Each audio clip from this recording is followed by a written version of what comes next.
And now a man who needs no introduction, Greg is going to talk to us about how to avoid rescue missions. Don't answer the phone. That's number one. That's an easy one. Good afternoon, everybody. I'm Greg Mader, President of Open Source Integrators. This has been a topic that's been a favorite of mine for some time. And it's been inspired by a number of customer projects we've had over the years that have different levels of challenges, including some that were really felt like we were the fire department coming to put out a big fire.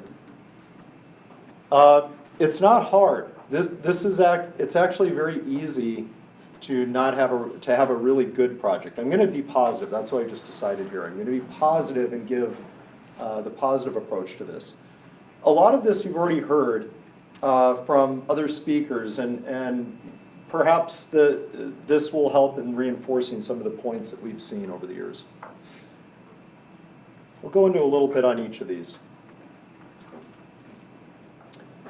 Assessing the business goals and processes are really important. And I found what really matters here is trying to understand why is now the right time. What are the driving circumstances for the moment? What are the reasons that now is the right time? And okay, we've outgrown spreadsheets or maybe an old profit system or something like that. And there's no more maintenance. Where's Farmore? Okay, they're not here yet with their MOS 500 system that was out of support for 10 years. But there's also the risks of what happens if we do nothing. Why can't we stay with the status quo? And that's a reasonable question to ask. And I think it helps drive some good decisions in terms of what the right priorities should be. We heard a little bit about this earlier from Carl. It makes absolutely no sense to create an ERP system on money losing or inefficient processes. If you want to create efficiency at losing money, there are examples of those systems out there, and you'll be able to lose money at a really tremendously fast rate. So that's not a good idea. Spend the time at the beginning with someone with either learn a little bit about value mapping or Six Sigma or critical path analysis. For Daryl here, I still have queuing and critical path here because those are awesome. It actually, from my perspective, I'm pretty agnostic about the process, but just have a process. That's what matters. Change management. This came up a couple of times over the course of OSICON. I think Graham talked about this extensively in the discussion around roofing industries. This is truly how the users in an organization feel. And I was really interested in what Fabrice had to say about trying to close this gap and make through better UI, better design, a lot of study trying to make it so that customers didn't feel this immediate, or users didn't feel this immediate reaction to trying something new. But this is the reality of what we often find. What I've discovered over the years, the leading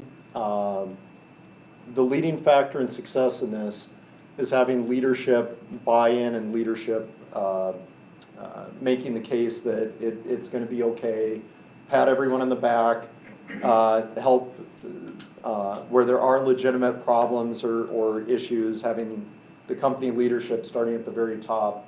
Their involvement is key to making people feel like, yes, this is going to work. Where we've seen leadership that is absent or not fully bought in themselves, that creates a lack of confidence with all the users that are going to be there too. So, okay, this is pretty important. Again, why have you heard about these themes repeatedly throughout OSICON? Research backs up why these are important. business process reengineering and organizational change management turn out to be the two most important success factors for any ERP. Panorama Consulting is a company in Colorado. They're not an ERP consultant, they're a meta consultant. They help companies do selection and how to find the right vendors, how to charter a project correctly. I am like their biggest fan. I think Panorama Consulting is doing God's work.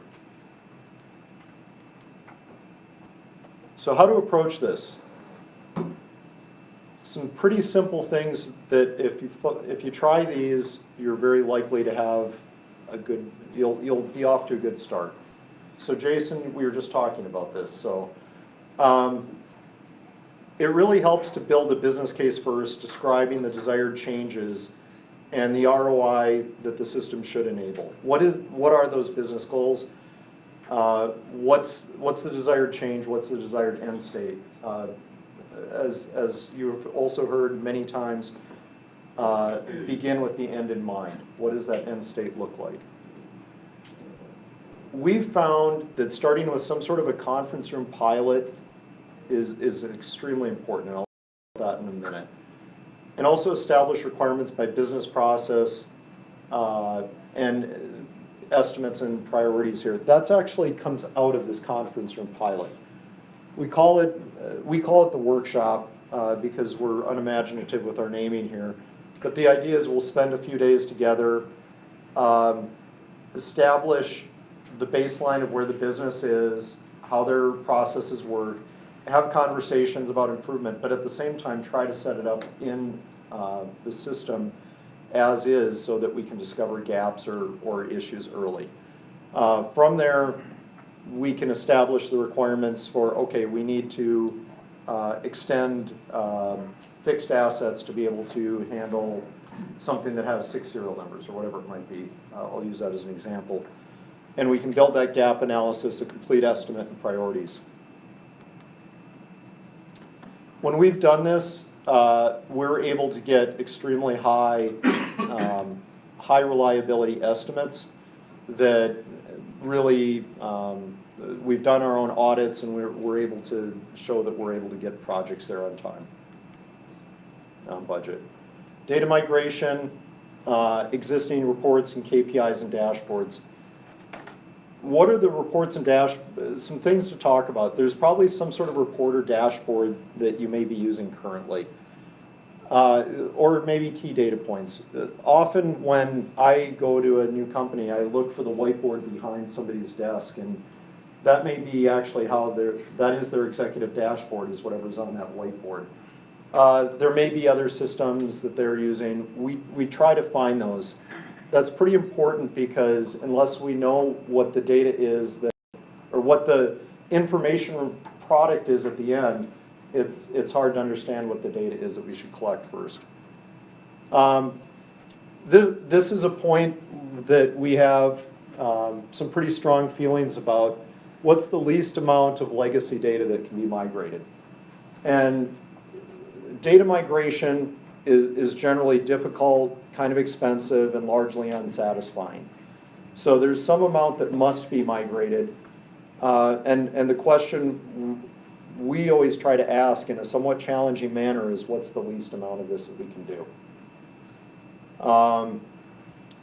The customer who is not here, but he might be watching on live stream, so if you are, I apologize, has asked us to do 16 years of transactional journal entry data, and we respect that, and we'll do what is needed, but we're also going to challenge those sort of requests. Lastly, what reports can be ad hoc versus predefined? By that I mean, are there some reports that we've got some customers with very large data processing to make a report happen, and those we would try to do like as a canned report that's run at night off cycle on the scheduler. What needs to be ad hoc or available for self-service sorts of purposes or real time, and those turn out to be pretty good questions that will drive a lot of the architecture as well.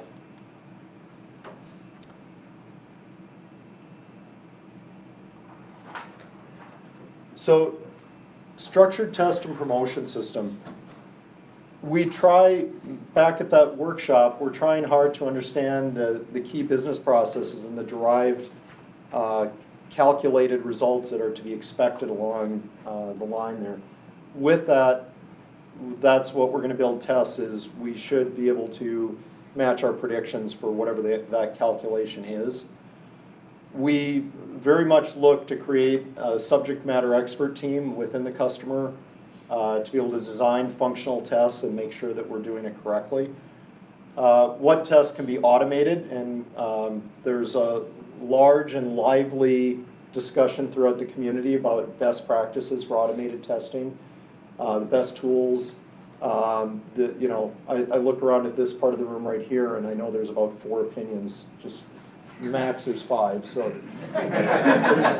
there's all kinds of opinions about all the great automation tools that are available for this. Lastly, we work hard with the customer to define a criteria of the maturity of the functionality in order to be able to put it into production. So we come up with we try very hard to say, okay, once it's passed these 3 tests, it's ready for promotion, and we have a manner in which to do that, which is not going to clobber the production system. This is a simple way we do it. There's multiple environments that we use, and they're depending on whether there's data conversion, there may be other environments for data conversion and testing there as well. But to do this very simply, and talk about other approaches too, we start with a development environment which is not necessarily stable, has a lot of, that's where people are doing their work every day, and it's something that a developer would use for their own testing purposes just to prove that they've gotten that far. We then have a testing environment where it's similar to production. This is where we would be running automated testing as well as user testing. This is actually where we do walkthroughs and demonstrations to customers as well, is at that level, at that environment. Upon acceptance of passing criteria at the testing, we have a QA environment, quality assurance environment, which is an exact copy of production, with the exception of whatever the new functionality is that's been pushed. At that point, clients are able to do their own testing or use their own test harnesses. And lastly, when it's kind of past that muster, we schedule promotion to production. This is important during development, but you don't need all the environments right away when you first start a project, obviously. It becomes pretty important after go live that you have some sort of structured promotion system, or you will definitely be introducing downtime to your system. We've seen that every time where code that is just kind of promoted willy-nilly without having some sort of procedures will create downtime and make everyone unhappy. So both these guys do heart surgery. If you remember, Dr. Nick did major surgery on Homer there, and he did a fabulous job. Homer survived. Dr. Kenneth Liao is a gentleman I know who's on faculty at University of Minnesota, and he's built a robotic set of assistants for heart surgery where they can, I'll be a little graphic, but they can actually come in from here and here with 2 robot arms and do very complicated things like valve replacements. And without having to crack the sternum, and cuts the recovery time down amazingly. I've never met a more conservative person in his approach than Dr. Liao. He's very cautious, very careful, takes calculated risks, and has an incredible track record. He has references. He has, there's documents, there's publications, there's different events that he's been one of the main teachers of. Dr. Nick is a cartoon character who does a heart surgery for $199.95. So the point here is, do find the best partner and check references, do your homework, make sure that they can show you something that's been successful here previously. If they've published a book, all the better. Where's Daniel? There he is. Okay, yes. You too, Greg. Well, sure, I'm touting your book right now. I gotta update mine. So, along these lines, we regularly support rescue missions, and we're not gonna turn people away when projects have problems. We're happy to jump in and help. But we do think most of these problems are avoidable. That's what we've discovered time after time as we look at this, is that we probably, if there would have been a little bit more diligence at the beginning, the problems could have been headed off and they could have had a successful project.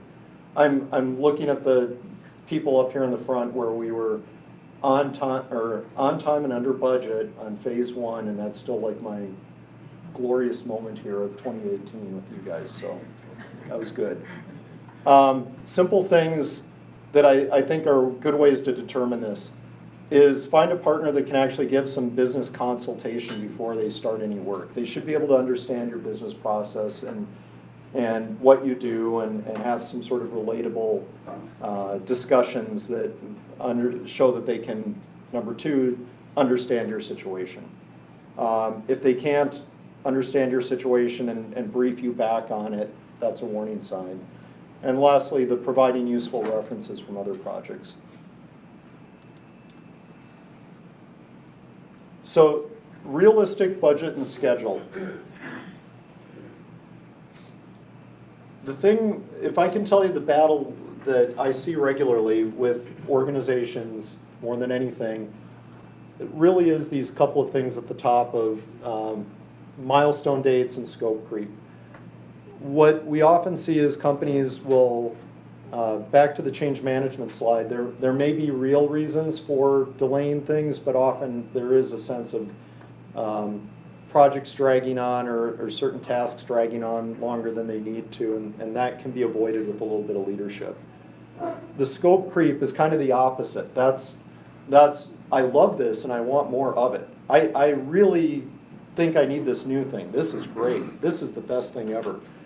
And that's got its own problems because it'll clobber your budget and your delivery dates too.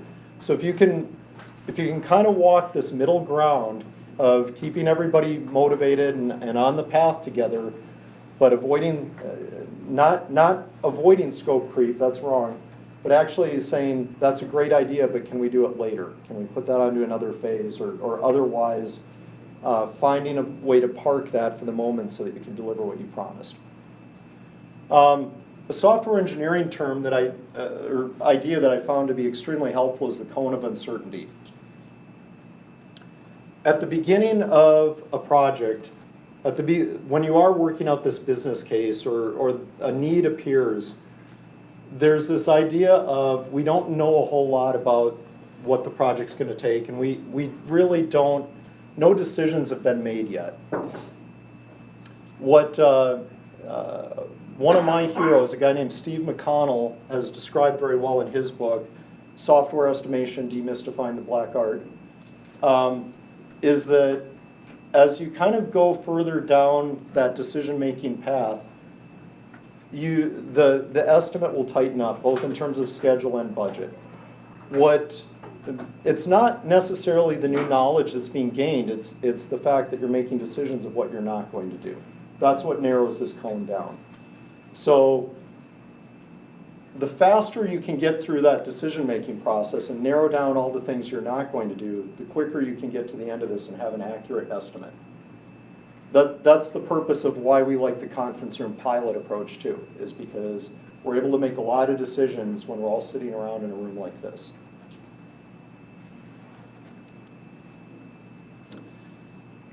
I wouldn't be doing this job well if I didn't talk to you about some industry benchmarks here. And Panorama Consulting talks about the rule of fives. And I've seen this in other places. I've talked to people who work at different commercial ERP publishers, and I found that there's some, that kind of backs up what we're going to see here. If you were to call if you were to call up SAP, I'll pick on them for a second, and talk to them, what would ultimately come out of that discussion would be something around 5% of your annual revenue on your total ERP and digital transformation initiatives. 57% of projects exceed their estimated timeline. Average duration, and this is big companies and small companies, so it's kind of a blend here, is 21 months. Bigger companies, I've been involved in projects with SAP that have had hundreds of FTEs. There's also ones where it's just one person and they're doing it, so I think the average of 5 is kind of interesting. What about SaaS and cloud solutions? It turns out the total cost of ownership over some number of years, the numbers are very similar between these options. Okay, this is as salesy as I'm going to get, but we beat these benchmarks every day. And let me tell you a little bit about why. Without a doubt, Odoo's open ecosystem lowers development costs and speeds up deployments. If it took me 21 months on average to do a customer project, none of us would be here. Would you agree, Fabrice? Yeah. Odoo's improved usability does lower the barriers for adoption. So we talked about that a little bit, and Fabrice mentioned it earlier, but trying to close that gap on usability and I'll use a Marie Kondo as a sparking joy when you use your ERP system. I just came across that, but I'm gonna go with that from here on out. Does your ERP spark joy? So we're gonna go there. Say thank you and you throw it away. Yes. That's your old ERP. Yes, your old ERP. Thank you. Go away. Okay. Odoo's flexibility does allow better fine tuning. You're not locked into something that isn't a good fit. And what I'd say, again, me being slightly salesy here for a second, is again, with our experience, we're able to drive results faster and cheaper than the competition. We beat those benchmarks every day, absolutely. Another way to think about budget and schedule. I really ask, what are those business goals and what's the capability you need to grow as an organization to meet those business goals? It's an ERP system, but it might have interdependencies with other parts of your company. Perhaps HR, you need to hire a person to be able to do sales, and that's how you're investing in a CRM system, but you need the salesperson to actually use it now. Whatever it is, but determine those capabilities first. Perform a fit or gap analysis of the software and create some sort of estimate based on some sort of sprints. And 2 to 4 months, it's actually a lot more fine-grained than that, but that's a planning number that I feel like it's worth keeping for the moment. Our fastest customer ever on a go-live, and not an insignificant company, process manufacturing, not a ton of ingredients, but certainly complicated. And they were live with it with a good chunk of their manufacturing 1 week after the workshop that we did with them. So and that was their goal, and they met it. They were rock stars. I would say don't spend money on customizations that don't make sense. I seem to hear a lot of that from various things. But the areas where you do have a real business advantage, some sort of a competitive secret sauce that makes you amazing, that's worth the customization. Manage training, team change issues, avoid scope creep, we've talked about that. Without a doubt, I think if we follow these steps, you will have a great, awesome, successful project with an ERP that sparks joy. What questions do you have? So often when you're going live, companies are busy. And they're too busy to do training, which we all know is imperative that you do training at that time. Mhm. What suggestions do you have that you've seen in the past that kind of allow the companies to allocate that time towards training for go live? There's all kinds of things we've seen for that training. That's a great question. So we've seen everything from hiring temps to be able to take up some of the load, and that's, for some companies, that's a good idea and that fits and they can afford that. We've seen some really great approaches with trying to train the trainer, so that we're not necessarily, the bottleneck isn't us, the consultant, and we've actually eliminated the bottleneck by training the management team to become the primary trainers, and they can start inserting it in the daily business of their teams. Another approach, just off the top of my head, is doing things like a staff retreat and take everyone away from the office, where yes, they're busy, but if they can spare a little bit of time away and have some quiet, that's a really good way of getting like some one-on-one or hands-on training as well. So those are three off the top of my head that we've seen that have all been successful for exactly that situation. What I'd add to that, and what we did was along the lines of train the trainer, and so I was one of those trainers. And You did a great job. And thank you. And what we did was we had weekly sales meetings, and so at the tail end of these weekly sales meetings, I'd do a little quick 15-minute, here's one little feature of Odoo, like here's how you create a partner. Mhm. And we did that for about 6 weeks. And then when Go Live actually, when that time came, Melissa and I broke out to do one-on-one training with specific areas. You guys did a really good job. You had just an awesome go live. You were kind of our model customer that fall, so. Yeah, understand we also recommend our customers to write standard operating procedures. Yes. For everybody does one thing really most of the day and other things for part of the day. So for what they do most of the day, if there is a standard procedure written and it's in front of them, it helps. So. There are some really cool ideas that I would like to explore and Odoo enables, but embedding training or media perhaps within it by screen too. So that's out there as a possibility for some organizations. That would be exactly the right fit, is to be able to do a lot of embedded help as well. Anything else, guys? I need to let Jim do his job. Thank you, sir. Our next speaker here